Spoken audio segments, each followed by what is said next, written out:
So I saw this news headline recently. It said vegan sues Burger King, claims the Impossible Whopper is contaminated. And I thought to myself, oh, it's another radical vegan tarnishing the reputation of those that are more sensible among us.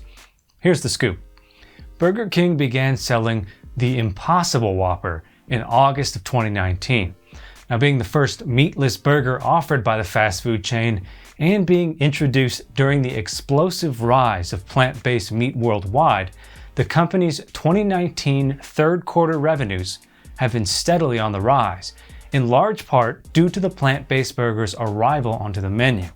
Now, the CEO of BK's Toronto-based parent company, which is known as Restaurant Brands International, stated that the Impossible Whopper is responsible for a 5% increase in sales since its introduction, and it seems to me that there are no indications that this newfound momentum will falter anytime soon. Burger King claims that their new non-meat Whopper has been designed for meat eaters that want to consume less animal protein, and it was not made specifically for vegans or vegetarians. It's impossible to know whether this newfound popularity is the consequence of attracting vegans and vegetarians versus newfound reducitarians. Little do they know their Whopper patty was actually made from plants. You're f***ing kidding me. We're not, Grant. Wait, plant-based? What are you talking about? No animals, just plants. Really? This is a f***ing cow. No f***ing cow. Tastes like a Whopper. Tastes like Whopper. Tastes like a beef burger. It's made of f***ing beef right here. You see that? It's beef. We swear. Now that happens to be a convenient legal defense, given that Burger King is now the defendant in what is shaping up to be a class action lawsuit on the basis of false advertisement. To put it plainly, Burger King's standard procedure has been to cook the plant-based patty on grills shared by beef patties, and there it is prepared utilizing fat from cow flesh as a lubricant and as an additive for flavor. That's where Burger King runs into some trouble. Now, this may not seem like a big deal to most people, which means basically anybody that is an omnivore not of a vegetarian variety, because their digestive systems are accustomed to ingesting animal fats and proteins. For this reason, meat eaters maintain a set of gut flora which are the product of meat consumption. So the introduction of animal-based fat or protein to the body doesn't upset their system. And in this case, beef fat is not a problem for the consumer. However, if one is unaccustomed to eating beef fat, ingesting it will usually cause a near immediate discomfort and sickness in the form of indigestion. This is why, when preparing foods for vegans or vegetarians, it's important to practice safety from cross-contamination, even in the case of cooked meats. Now, this case arose because the new Whopper's ad campaign has been a hot topic for the vegan community online during the months following its release. So the important question is, does the plaintiff, Phillip Williams, have a legitimate case? And the short answer is, yes, he does. The definition of false advertising is the use of false, misleading, or unproven information to advertise products to consumers.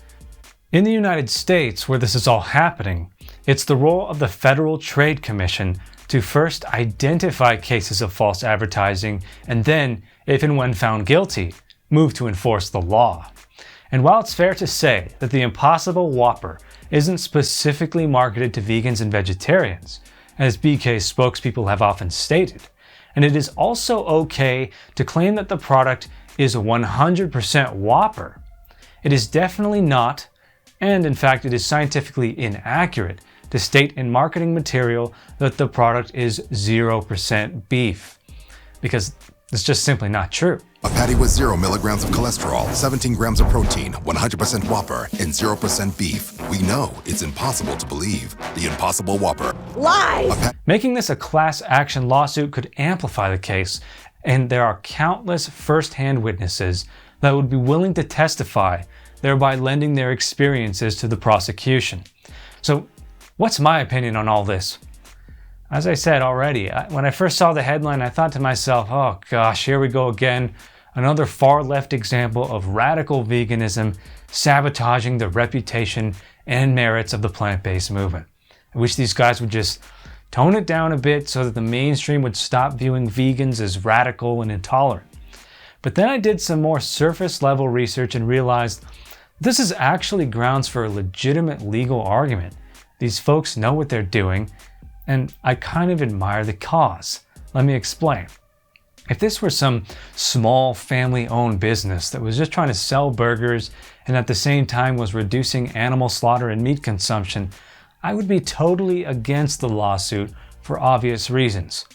But we're talking about an international super corporation that goes by the name RBI, recently created by a merger between Burger King and Tim Hortons, and actually most recently Popeye's Chicken as well, making this the 5th largest fast food company in the world.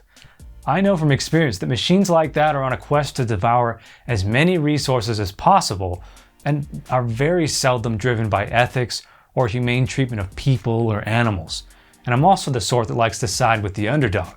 So after learning a bit more, I found that even despite the surface level optics of the situation, that will inevitably be viewed by media organizations such as Fox News as extremely radical vegan agenda, I've decided that Phillip Williams and the legal team working on this case are on the right side of history, because there is a clear case of false advertisement here, which ultimately serves to besmirch the authenticity of what would otherwise be truly plant-based burgers, which I believe need to rapidly displace their meat-based counterparts for the best interest of humanity's survival, if for no other reason. Also, I know what it's like to be the victim of cross-contamination. It sucks. Chipotle, I'm looking at you. At the end of the day, Burger King has got money to spare. They could settle the case with the third quarter Impossible Whopper profits alone, and most of the money would probably be divided amongst anyone that had purchased and consumed the Impossible Burger under false pretenses, if the case were to be granted class action status. But perhaps most importantly, I see this as a form of activism that is essential to the ongoing transition away from factory farming and livestock-based agriculture at large, which is very important. And although most people will probably see this as a petty squabble between a vegan and a fast food restaurant, this case spreads awareness about cross-contamination, which is a serious issue for people that are abstaining from meat consumption that just want to be able to eat out every once in a while. So in closing, good on you, Phil Williams. We'll be following this case as it develops, and thank you for having the audacity to stick it to the man every once in a while. And to our viewers, if you've gained nothing else from hearing this story, or you simply don't care about the legal disputes of this nature, part with this.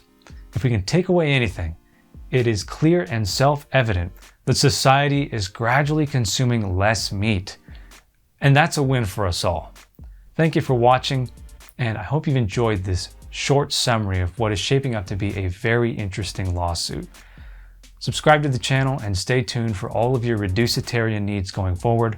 We'll see you in the next video. It's not beef. That's impossible. It tasted just like a Whopper should taste. Lies!